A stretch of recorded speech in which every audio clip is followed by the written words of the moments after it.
Good morning and welcome to the April the 2nd coffee vlog. Aren't those months just flying by? I did manage completely and totally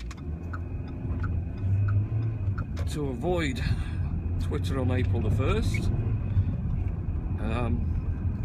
To be honest, I just could not really handle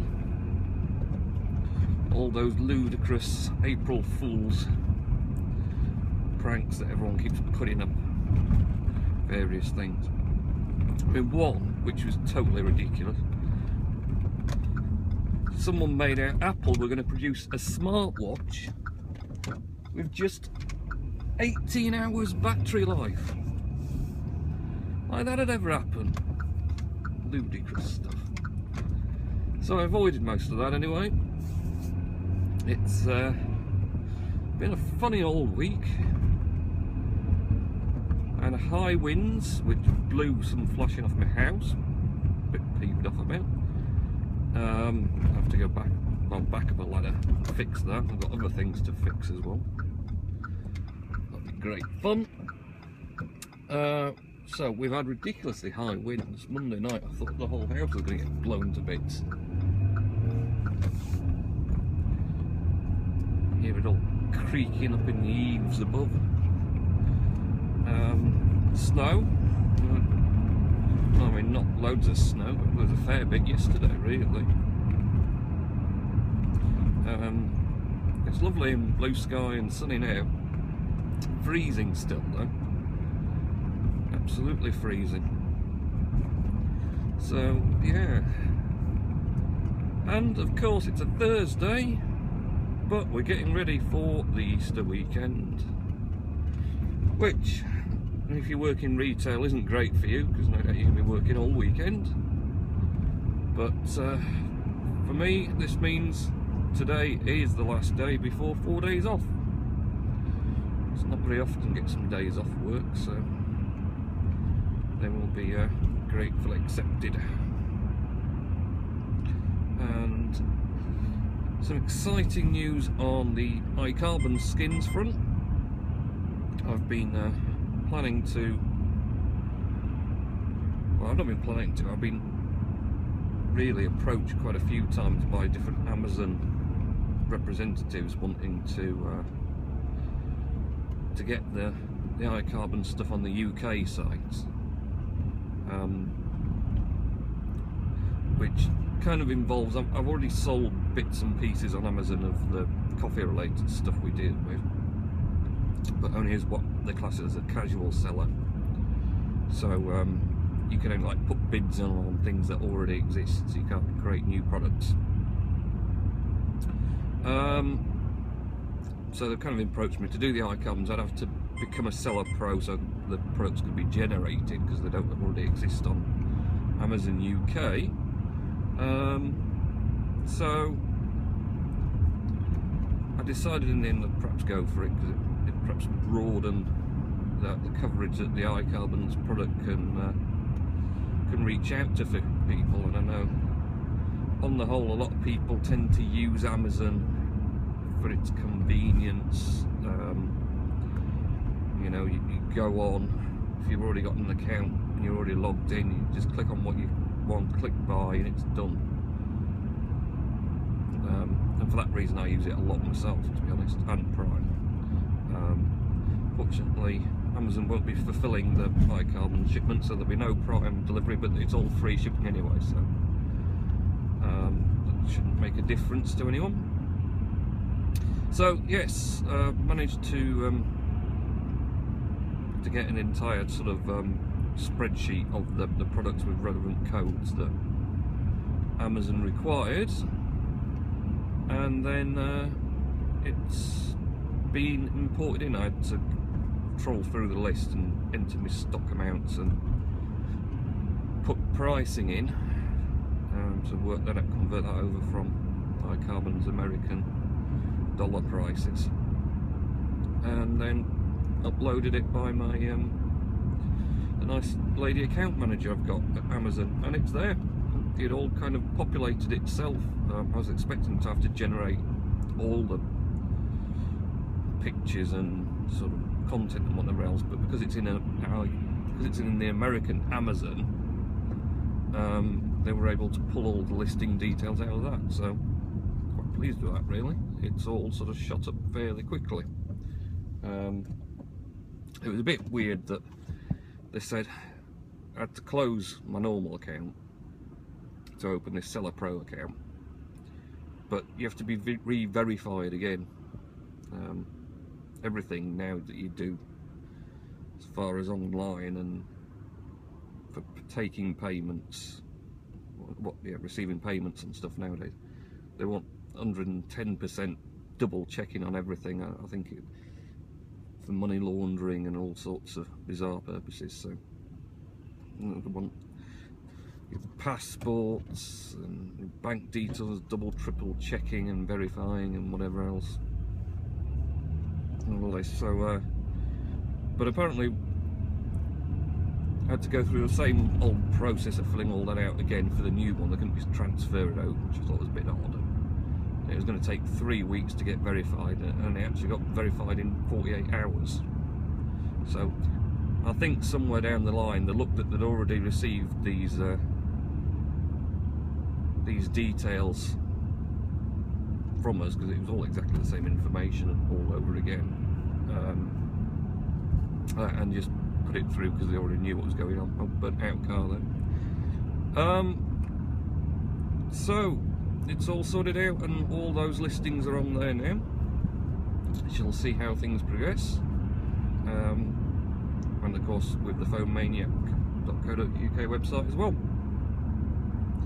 Now it's going to be a pretty short vlog because the school holidays have been on this week, so drive to work has been ludicrously quick. I think about 13-14 minutes compared to 20 minutes. Of course, all the traffic bodies say, oh, school holidays don't make a scrap of difference to how much traffic's on the road, because all the people who are dropping kids off at school in cars are then going to work, so exactly the same amount. Well, my argument to that is, well, this video, actually, you can watch this, there's hardly any traffic on the road.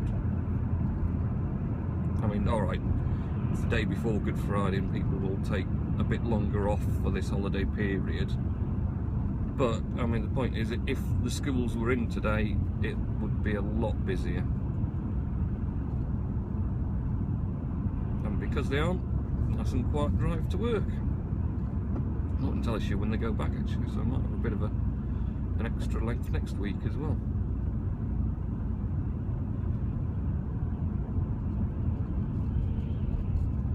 So, other exciting things that have been going on this week. Oh, I finally managed to get Windows 10 to update the build internally. Still proving a trial, it is. It spat the dummy out and refused to do the update. Well, it kept saying it wanted to update and then it would just reboot back to the desktop again and not actually install it. A bit annoying, but I ended up deleting the software distribution folder in the Windows folder and then rebooting, then re-downloading it, well, redoing the update, and it updated it to the latest build, which is, I don't know, 10,469 now or something like that. Anyway, but the interesting thing was, it popped up with this new little sort of globy thing in the taskbar. This new build. Oh, what's that? Not seen that before. I click on that little globy thing in a dark blue box, or hovered over it first, suspiciously, and it's announced it was Project Spartan. Ooh. This is Microsoft's new browser. So I opened that up to take a look, and yes, it is a browser. And more importantly, it opens the Microsoft network without crashing, which is something Internet Explorer generally couldn't do. So the big improvements there, Microsoft. Your browser can now open your own website without crashing. nice one. On the right track there. Other than that, I sort of played about with it a bit, but it's just a browser, to be honest. I'm not really sure what super duper new features and things it's supposed to, new standards for HTML and whatever, but for all intents and purposes it lets you view web pages on the internet in new and interesting format. Well, the web pages aren't new and interesting, but the sort of the layout of the browser bit is. So that was a bit interesting for about 5 minutes, and then I got a bit bored of it. Also, been a bit quiet on sort of technology. Oh, of course, except one exciting thing this week, not for me, obviously, for Bob Bell 69, Mr. Robert Bell. He picked up a 27-inch monster of a Apple Thunderbolt display. What a beast. Going to take up some room on your desk for sure. So yes, a Thunderbolt display. Lovely looking piece of kit, which I'm sure will be very, very much enjoyed by him.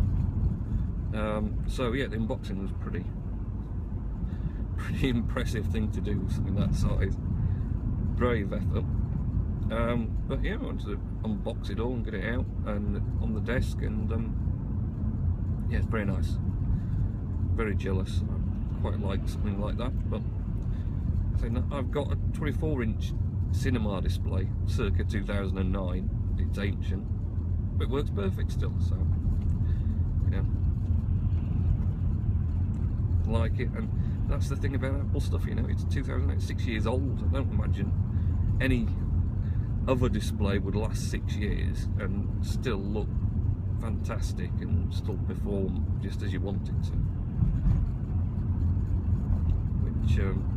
Which is this other thing about, you know, you buy Apple stuff, it's expensive stuff, but it lasts as well. It really does last. So yes, very nice to see that. I'll drop a link to Bob's channel just in the off chance.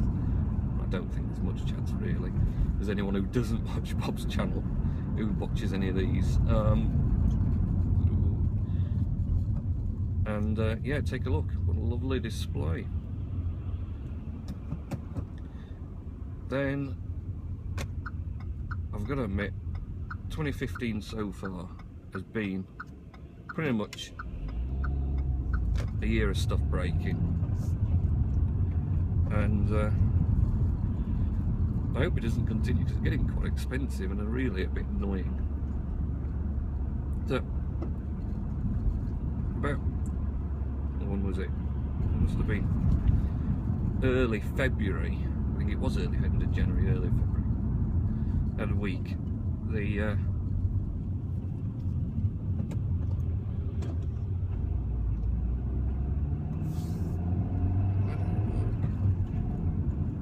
tumble dryer pegged out. That was it. I was trying to remember which went first. The tumble dryer pegged out. Well, apparently it had been going for a while, but I hadn't paid any attention at all really to it. Then I actually had to finish off drying the youngest uniform one night, and there's only about 6 little things in the dryer. That wasn't a great deal, and it took like 2.5 hours. I had to keep re-putting it back on again. I did it for it's like an hour cycle. Went and checked back in again. It was like, oh, this is just still wet. It's been in there an hour. That's not right. It wasn't even warm in there. It was just cold, damp, wet stuff. You could have just sat there and blown on it for an hour and probably dried quicker. So yeah, it was pegging out. To be honest, it was like 14 years old, so it wasn't worth fixing that. I'll replace it. So I ordered one to be delivered on the Saturday. I think this was on the Tuesday. Ordered that, and lo and behold, 2 days later, the washing machine decides to pack in and stop spinning at all. It'd do some little tiny, weak, feeble turns every now and again, but it wouldn't do a proper spin and wouldn't even do the wash turning cycle or anything. Great, that's great, isn't it? Same age machine, so it wasn't, again, worth messing about, because it probably just needed the motor, but worth the effort. So ended up having to find a new washer.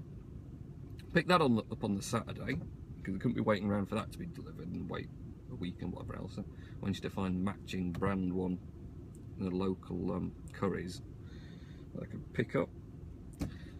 So I had to replace both those that week. Then a week and a half ago, I got home to be informed by the eldest that he had to go and finish his tea at the neighbours, because he was trying to cook his tea in the oven, and the switch, when he selected the oven bit, went a bit funny, and then they turned it off and turned it back on again and tried again, and it all started flickering the display and going odd. So they turned it off at the mains again, left it alone. So I had to diagnose the problem with that cooker, which turned out in the end, when I had a meddle with it, the only thing that was the problem was the oven selector switch. It seems to have one of these potentiometers, so it's a bit like a variable resistor. When you're selecting the different options, what you're actually choosing is it's just sending different amounts of electrical signal back to the main brain of the oven, and it decides what it's doing within the oven. You know, there's lots of different settings for general cooking, and there's a bread one and a roasting one and all sorts. So anyway, it seems that has just worn out from people turning it all the time. So I just told them to use the top oven and just the rings or whatever else, and then I ordered and managed to find a new potentiometer on eBay for £12 and fitted that, which is a pretty straightforward job, taking the front panel off, and it all got a good clean at the same time, which was beneficial. So I managed to fix that one. Flashing on the roof's now gone. TV in the living room is on the way out. That's showing some sort of dark banded line. Great. So might be replacing that. Kind of holding out. I was holding out till Easter. It's alright. It does it for like the first half hour to an hour, depending on how long it likes. This sort of dark band. It's a bit like the backlight's gone out, but it isn't, because it kind of flows up and down a bit. And then all of a sudden it kind of pings on, and it works fine then. And it'll work fine all day. So it's only first thing in the morning. But they're probably just going to get worse, and then have to replace that. So that's going to need replacing. And I need to fix the bits of flashing, and I had to fix the burger alarm, because the battery went internally in that. And then after that it went on a complete meltdown, and I had to replace the bell box on it. Everything's breaking this year. Anyway, time to go for a coffee, I suppose. So I may or may not do another one on the way back, as these are quite short. I don't know. Right, otherwise have a great Easter weekend. See you later.